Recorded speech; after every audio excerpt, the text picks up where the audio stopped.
Thank you so very much. Now, for those of you guys who do not know, Professor Reverend Ciakudia, he's visiting Washington, D.C., and he had just met some very powerful men and women in the capital, in our nation's capital. Could you tell us exactly what was your visit about? What brought you about in this great nation of the world? As I said, I am a historic friend of U.S. During the time of dictatorship of Mobutu, during the time of Cold War, I have been coming to America with the position of the Belgian government and the King of Belgium to end the dictatorship of Mobutu. I came many times to State Department as a Pan-Africanist and a strategist for Africa. We had many discussions, but the 7th of February 1996, we come to the conclusion that Mobutu should go out of the power of ex-Zaire. And we said in the State Department that Mobutu should go before it's too late, because his health could not permit him to live more than 1 year. And the U.S. State Department were afraid that if he died in the power, it could create the chaos situation, a political chaos and military chaos in the sub-region of Great Lakes. Then we had to plan in which way we could end up the regime, dictatorship regime of Mobutu. And we say that before July 97, Mobutu could take the power.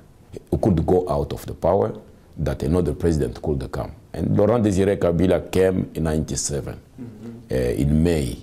And Mobutu ran away to Morocco, where he went to die in September 97. Then we were right that he could die in power and create the climate of confusion in all the sub-region of Great Lakes. But what we did not plan with the U.S. State Department and American authorities was who could replace Mobutu. Laurent Désiré Kabila came in the power because of our mistake. Because if we could plan exactly the end of Mobutu and the replacement of Mobutu, today we could not enter in this chaos. Since 96, Congo is in serious political turmoil. There is a lot of people killed. There is a lot of ambitions, many movements of rebellions created since, and they are changing names. Yesterday they were RCD, they become CNDP, and today they are M23. And you know which condition they are now we are putting in Congo. And the political leadership after the death of the assassination of Laurent Désiré Kabila in 2001, January 2001, this young man called Joseph Kabila came in power without any preparation. Driving taxi in Dar es Salaam, he became president of Congo. The first job Joseph Kabila did in his life was to become deputy chief of the army of Congo of Laurent Désiré Kabila. And the second job is to become the president of a country which is big than all West Europe. And with a lot of problems, with a lot of political leadership, because with Mobutu we got 32 years of dictatorship. And that country needs a good political leadership. It needs strong political management, and also it needs a vision for investment, trade, and development. Because the Congo, dear Congo, is the heart of the African continent. And this country has the resources of the world. You know, 90% of coltan used to create a mobile phone, iPhones, computers, laptops, 80% of world reserve of coltan is in the eastern part of Congo. This is why you see that there are a lot of rebellions going on there. We have gold, we have diamond, we have cobalt, and instead of those resources to give life to the Congolese people, it's giving them death and despair. This is not hope for their life. And it's why I I accepted positively the invitation of the Congress member Karen Bass to come to the US for a meeting with the special envoy of His Excellency President Obama to the Great Lakes region, Mr. Russ Feingold. And we had a meeting, a very positive meeting in the US Congress on the 11th. And around those meetings, I have met with many members of Congress. I have addressed Mr. Feingold and addressed Madam, the Congress member Karen Bass, and many colleagues of her.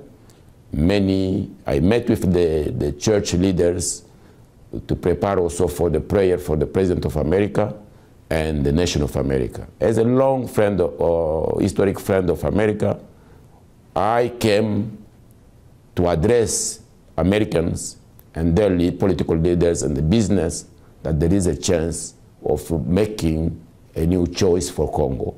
I came to give the message of hope for the Congolese people, and I came to strategically to discuss with our American friends that we need to change the trend of things in that sub-region of Great Lakes.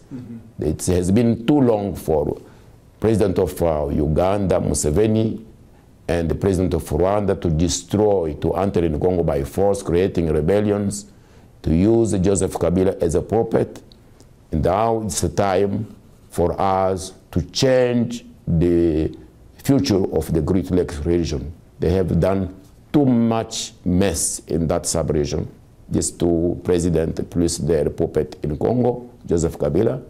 But now there is a chance, because we have already from London started to work together with opposition to Paul Kagame and some positive Rwandese from Hutu and Tutsi who are willing to establish good governance in Rwanda. The same with our friends from Uganda.